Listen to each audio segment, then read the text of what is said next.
Now at 5, sky-high rents. It's much more of a need a roommate type of situation. Insurance. High rent, high inflation, high cost of everything. Food prices. Food became an issue of buying. It never ends.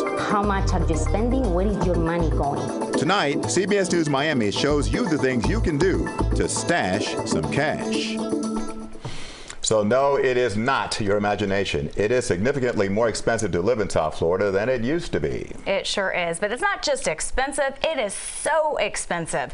A recent bank rate survey found less than half of Americans say that they could afford to pay for a $1,000 emergency from their savings account. And Gen X workers, those aged 44 to 59, say they are the most likely to significantly save enough for emergencies and retirement. So the question is, what can you do?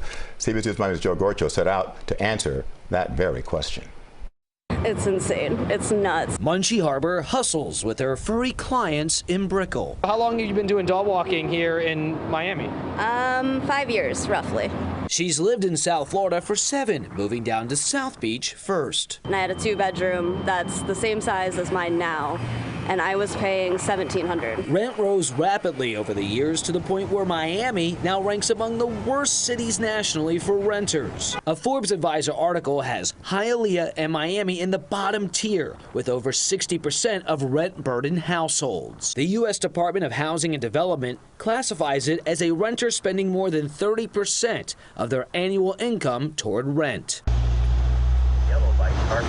Haber gave up other things to afford living in Brickell, like her car. She and her husband ditched the wheels to cut expenses while running a few business ventures. Food became an issue of buying. So Haber came up with an idea to save. And then we go up to week 2. Week 3 gets split into 2 racks. Haber grows a vegetable garden inside a bedroom in her now $4,000 a month townhouse in Brickell. Yellow squash. And then these are some of our zucchinis, peppers, some of the tomatoes. Her husband tells us around 1,200 plants fill the space. You just run this room. I mean, the logistics of it, all in, is less than $500 a month. They cooked up this idea 3 months ago out of necessity to afford to feed themselves.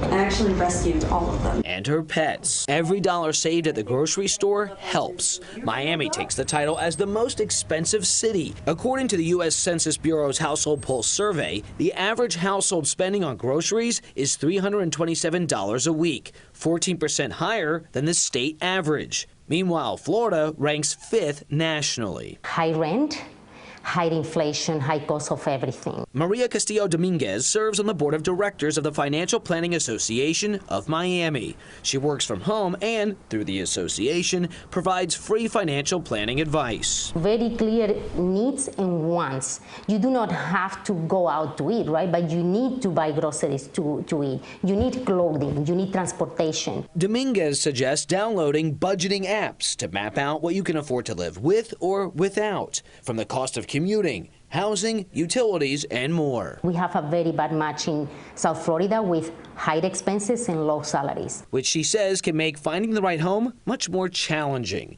And it might cost you more if you're looking to buy a single-family home in Broward or Miami-Dade compared to other places in Florida. According to Rocket Homes, the median sales price in both was higher than the state's average. Inventory is our biggest driver in the prices, as well as just what's going on in the market. Haley Alonzo, a South Florida realtor, says inventory for single-family homes is down 40% from historical averages pre-pandemic in Miami-Dade. But there's good news on the way. I'm so excited for my buyers who have been on the sidelines for years, is that interest rates are expected to drop. When rates drop to 5.5%, your purchasing power will go, is considering nothing else changed in your financial situation, your purchasing power would actually go from $500,000 to $575,000. And Alonzo suggests exploring neighborhoods farther away from Miami to get the best deal. So don't be afraid to go a little more north or west or south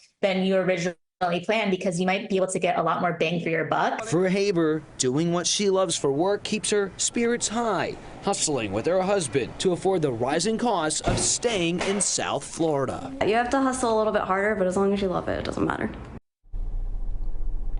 And if you love driving in Florida, it's going to cost you more living here than in other states. Recent national studies show that drivers here pay around $2,700 annually in car insurance premiums and around $3,000 for full coverage. By the way, that's about $1,000 above the national average. With that said, keeping your eyes on the road to savings starts by examining your budget needs. For more savings tips, visit cbsmiami.com. Jim, Naja?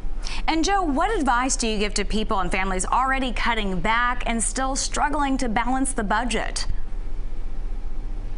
Well, Naja, Maria Castillo Dominguez, the financial advisor we heard from in the piece, gives us 2 tips if you cannot change your fixed costs. 1, try to boost your income by taking on a side gig, like a rideshare driver, for example. The tougher one is a bit of a difficult conversation to have with you and your family, and that's considering finding a different area with Miami-Dade or within Broward County for cheaper rent or housing. So see what's feasible for you to save some money. Yeah, Joe, you wonder if some people might just pack up and leave because it's getting so expensive. A lot of people are. Yeah. All right, Joe Gorchow, thank you very much.